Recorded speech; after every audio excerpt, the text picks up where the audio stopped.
Hey, salut la gang, c'est JP pour l'école du jeu et aujourd'hui je vous propose la présentation de Roam and Roll, un jeu pour 1 à 4 joueurs, un gros jeu de gestion en format Roll and Write. L'école du jeu en partenariat avec la boutique L'Imaginaire, au-delà de vos attentes.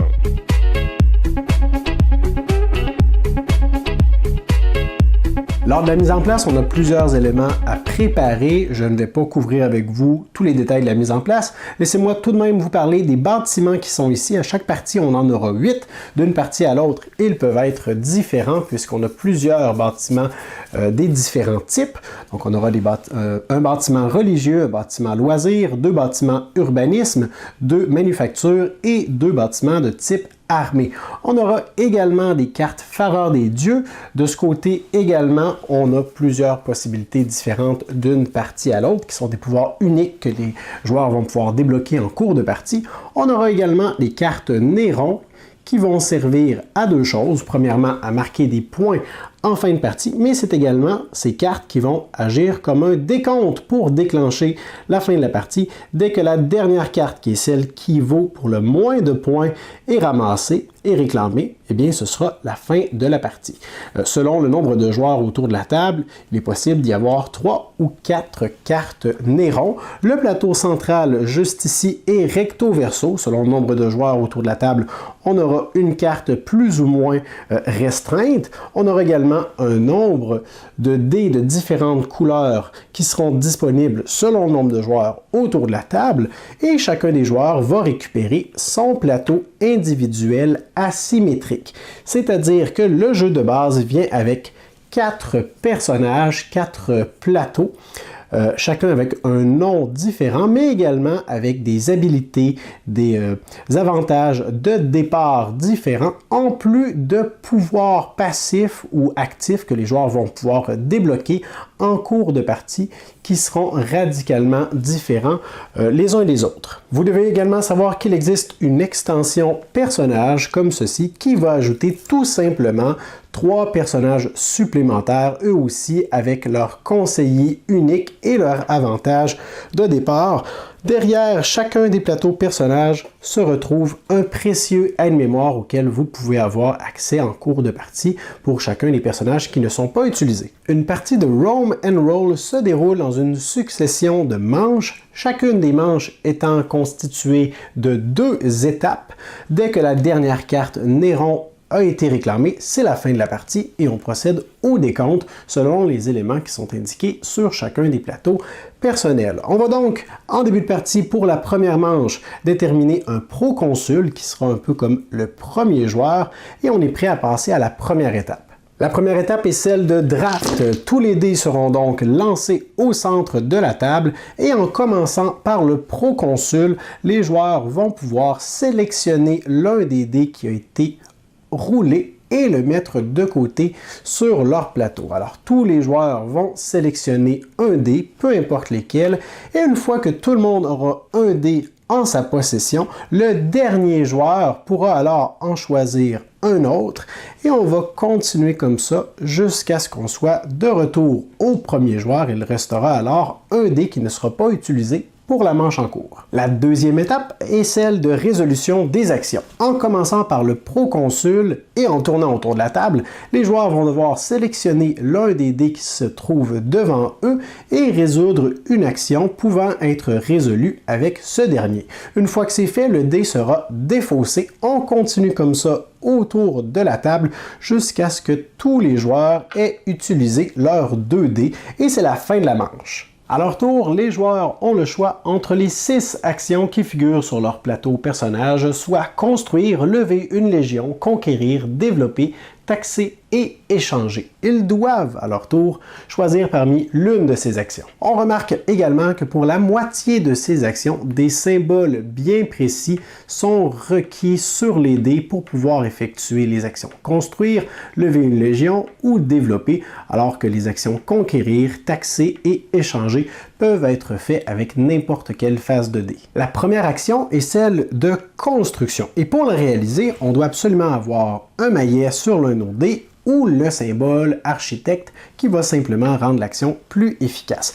L'action construction est celle avec le plus d'étapes, je ne vais pas toutes les décrire, mais ce que vous avez besoin de savoir, c'est que c'est grâce à cette action qu'on va pouvoir éventuellement construire les bâtiments qui sont disponibles sur la carte de Rome. Pour ce faire, on devra déplacer notre surveillant autour de la ville.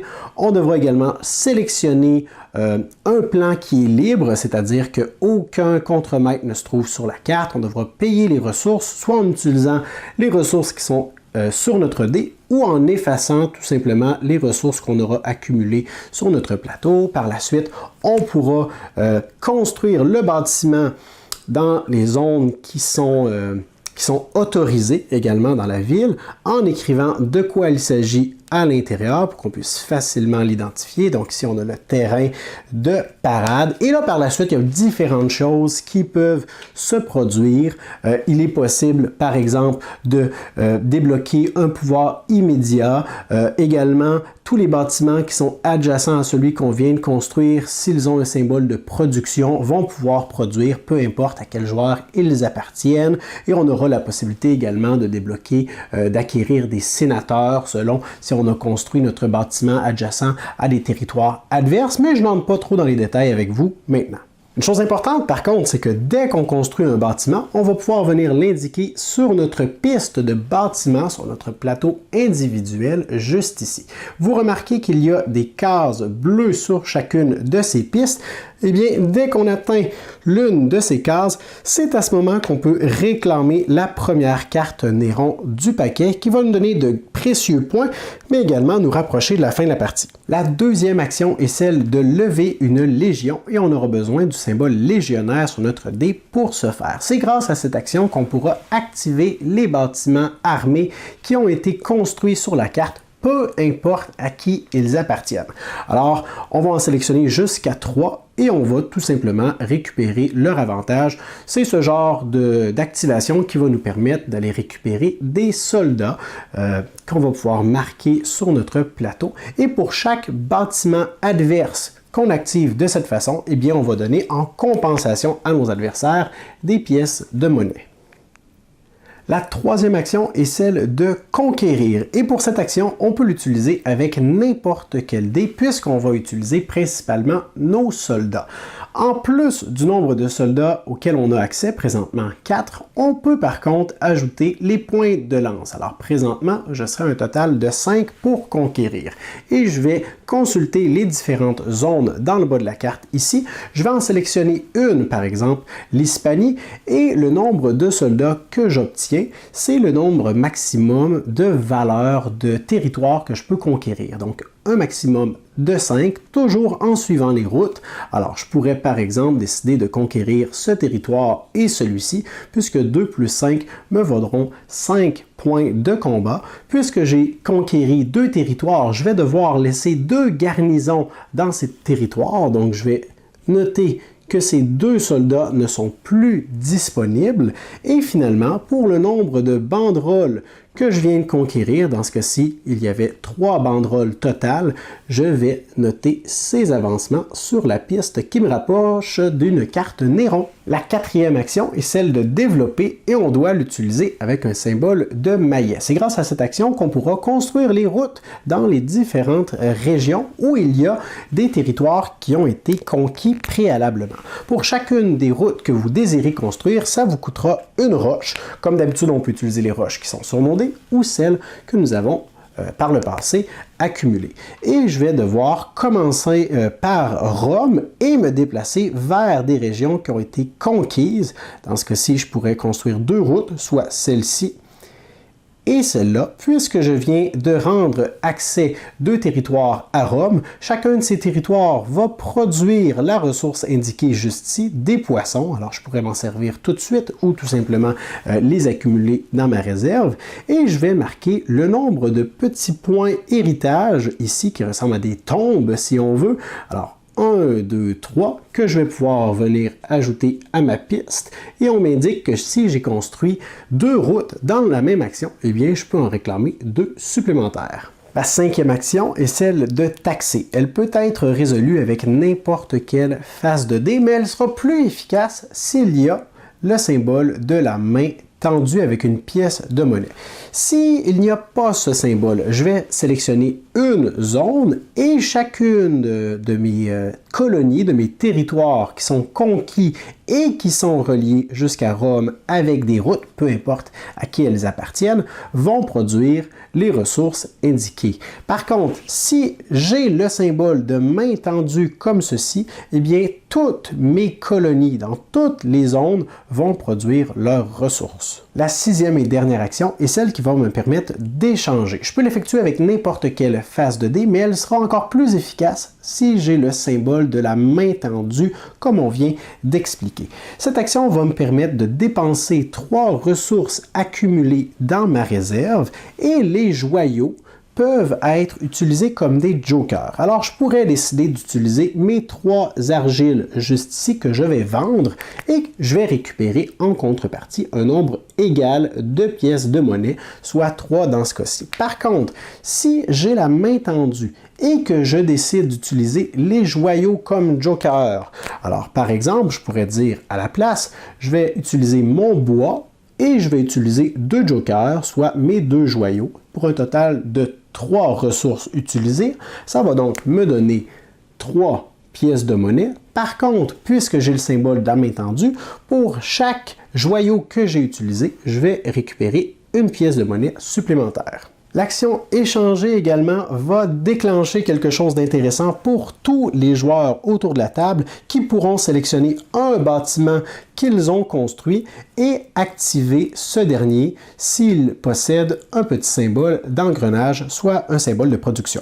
Il existe également une action gratuite qu'on peut déclencher à n'importe quel moment durant notre tour lorsqu'on récupère des ressources joyaux, poissons ou paniers. On peut décider, au lieu de les stocker dans notre réserve, de les offrir en pot de vin à un conseiller pour s'attirer ses bonnes faveurs. Alors, je pourrais décider d'utiliser à mon tour 3 poissons que je viens de récupérer suite à une action de production et de les envoyer tous les 3, par exemple, à ce conseiller. Je vais donc noter chacune des cases et ce faisant, eh bien, je viens de débloquer une nouvelle possibilité pour moi, soit un pouvoir passif auquel je vais pouvoir avoir accès pendant la partie. Et lorsque je vais avoir débloqué ce 4e emplacement, eh bien, je vais avoir la totalité des 2 avantages pour celui-ci. Si je décide d'utiliser une autre ressource, eh bien, je vais pouvoir marquer 4 points supplémentaires en fin de partie, mais je peux